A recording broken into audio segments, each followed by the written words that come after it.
रसिक मित्र हो नमस्कार. हाल्पर्न नावाचा एक युरोपीय विचारवंत आधुनिकीकरणाची व्याख्या करताना असं म्हणतो की एखाद्या राष्ट्राच्या सामाजिक, आर्थिक, राजकीय, धार्मिक, आध्यात्मिक आणि मानसिकतेमध्ये परिवर्तन होणं आणि ते झालेलं परिवर्तन त्या त्या राष्ट्राच्या विकासासाठी वापरणं याला आधुनिकीकरण असं म्हणतात.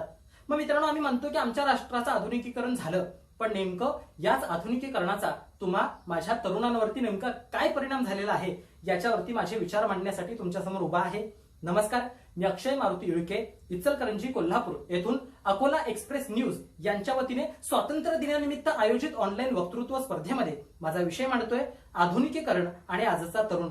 मग मित्रांनो, या तरुणांवरती आधुनिकीकरणाचा चांगला आणि वाईट असे दोन्ही प्रकारचे परिणाम झालेले पाहायला मिळतात. मग नेमके वाईट परिणाम काय झाले तर मित्रांनो, पूर्वीच्या काळी तिन्ही सांजेची वेळ होता, आम्ही शुभम करोति कल्याणम आरोग्यम धनसंपदा असे श्लोक म्हणायला बसायचो, पण आज तीच तिन्ही वेळ होते, हातामध्ये टीव्हीचा रिमोट येतो आणि कसोटी जिंदगीची बघत असताना 4 दिवस सासूचे कधी झाले हेच कळेना असं झालेलं आहे. ज्या माणसानं संबंध विश्वाला शांततेचं पसायदान दिलं ते संत ज्ञानेश्वर माऊली आज इथल्या पिढीला माहित नाहीत, पण पाश्चात्य देशांमध्ये राहणारा तो हॅरी पॉटर मात्र याच आधुनिकीकरणामुळे प्रत्येकाला माहित असलेला पाहायला मिळतो. इतकंच नव्हे तर ज्या स्त्रियांना शिक्षण मिळावं त्यासाठी स्वतःच्या अंगावरती दगड, धोंडे, शेण, शितोडं सारं काही उडवून घेतलं ती सत्यवादी, शिक्षणवादी सावित्री आज इथल्या युवतींना किंवा तरुण पिढीला माहित नाही, पण पाश्चात्य देशांमध्ये राहून मॉडेलिंग करणारी शकीरा मात्र प्रत्येकाला सर्रास माहित असलेली पाहायला मिळते.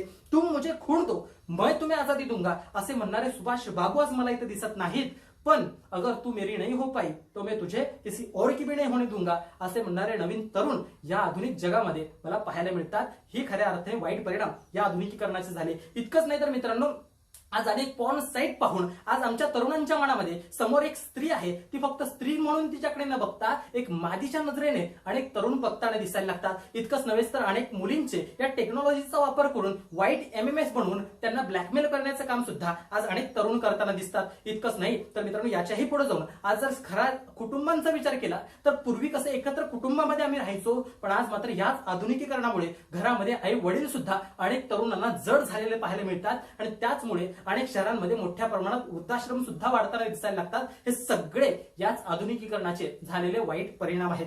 मग मित्रांनो, ज्या पद्धतीने नाण्याला 2 बाजू असतात त्याच पद्धतीनं या आधुनिकीकरणाला सुद्धा 2 बाजू असलेल्या पाहायला मिळतात. मग नेमकं या आधुनिकीकरणाचे चांगले परिणाम काय झाले तर याच्या बाबतीत जर विचार केला तर मित्रांनो, सगळ्यात पहिला मुद्दा म्हणजे पूर्वी आमच्या देशामध्ये अशी प्रथा होती की ज्यावेळी पित्याचा मृत्यू व्हायचा त्यावेळी त्याचे अंत्यसंस्कार हे फक्त आणि फक्त मुलानेच करायचं असं ठरलेलंच होतं. पण आजच्या या आधुनिकीकरणामुळे अनेक ठिकाणी आम्हाला पाहायला मिळतं की मुलगा असताना सुद्धा अनेक ठिकाणी त्यांची मुलगी ही स्वतःच्या पित्याचे अंत्यसंस्कार करताना दिसते. इतकंच नव्हे तर अनेक रूढी परंपरा या सगळ्या बंद करून आजचा तरुण हा नव्या दृष्टीने या सगळ्या गोष्टींकडे पाहताना दिसतो. म्हणजे नाशिक मधल्या कंजारपाट समाजामधली ती आदिवासी पाड्यामधली पूर्वीची प्रथा म्हणजे लग्नाच्या पहिल्या रात्री कौमार्य चाचणी करणं म्हणजे व्हर्जिनिटी टेस्ट करणं, त्याच्या विरोधात आज तमायसेकर नावाचा युवक असेल किंवा त्याचा संघ असेल हा विरोध मोठ्या प्रमाणात करतो. हा देखील एक चांगला परिणाम आहे. इतकंच नाही तर राजस्थानमध्ये ज्यावेळी सरकारनं तिथे एक योजना आखली की पर्दा हटाव नावाची योजना आखली आणि त्या योजनेचा सुद्धा मोठ्या प्रमाणात समर्थन करणारा हा युवा वर्गच होता. हे सगळे चांगले परिणाम हे आधुनिकीकरणाचे झाले.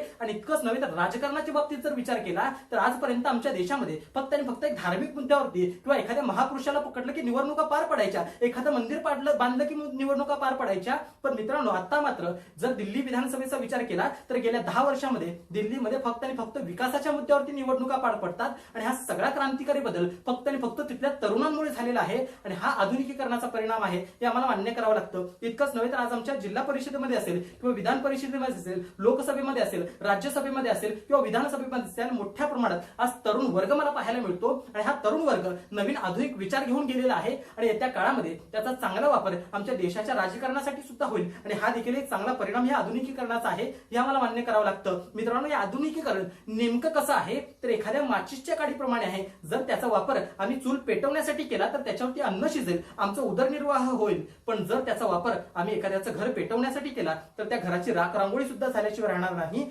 त्यामुळे आम्हाला या आधुनिकीकरणाचं शस्त्र हे विकासाच्या दिशेने भिरकवायचं आहे. आणि ज्या पद्धतीनं APJ अब्दुल कलाम म्हणाले होते की 2020 साली आमचा भारत हा महासत्ता होईल, तो फक्त आणि फक्त तरुणांच्या बळावरती. मित्रांनो, मला इतकंच सांगायचं आहे की आमचा देश हा जगातला सगळ्यात तरुणांचा देश आहे. आम्ही मनात आणलं तर नक्कीच येत्या काळामध्ये आम्ही महासत्ता होऊ शकतो आणि त्यासाठी तुम्ही आणि मी प्रयत्न करणं फार गरजेचं आहे. आणि म्हणून सर्व तरुणांच्या वतीने फक्त इतकंच म्हणू शकतो की ना पूछो मेरी मंजिल कहाँ है, न पूछो मेरी मंजिल कहाँ है, अभी तो सफर का इरादा किया है, न हारूंगा हौसला उम्र भर, क्योंकि मैंने भी किसी खास मकसद से वादा किया है। मनपूर्वक